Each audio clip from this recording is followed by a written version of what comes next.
تفاوت مفاهیم BPM، BPMN و BPMS چیست؟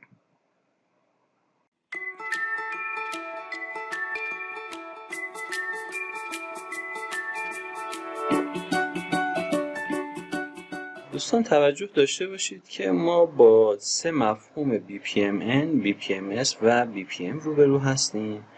که BPMN یک تکنیک و یک زبان مدل سازی فرآیندها هست به نام Business Process Model and Notation و روشیش مجموعه از نمادهایی است که شما میتونید با استفاده از اونها بیایید و فرآیندهای خودتون رو مدل سازی کنید. اما BPMS مجموعه ای از نرم افزار هاست یا یک نرم افزار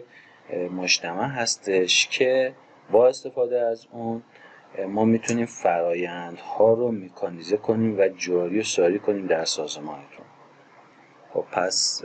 BPMN مجموعه از نماد هاست ولی BPMS یک نرم افزاره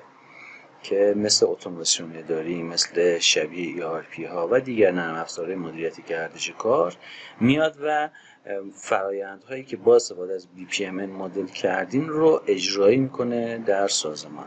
اما BPM به چه معنیه؟ BPM یک روش مدیریتی و بهبود فرآیندها هستش که گام‌های خودشو داره، خیلی شبیه PDCA در چرخه دمینگ هستش و ما در جلسات قبلی در مورد BPM صحبت کردیم، چرخه مدیریت فرآیندهای سازمان یا بیزنس پروسس منیجمنت رو توضیح دادیم و گام‌هاشو تا یه حدی شرح دادیم و این نکته رو من باید اینجا بگم که BPMN که یک زبان مدل سازی برای فرآیندها بود در گام‌های مختلف این چرخه مدیریت فرآیند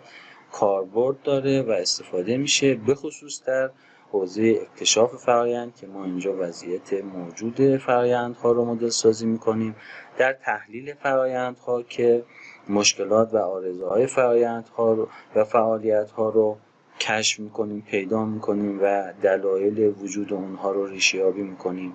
و باز در مرحله بعدی که بحث بازطراحی فرآیند هستش با استفاده از BPMN میایم و فرآیندهای مطلوب و بازطراحی شده خودمون رو مدل سازی میکنیم. پس ما تفاوت بین BPMN، BPMS و BPM رو متوجه شدیم.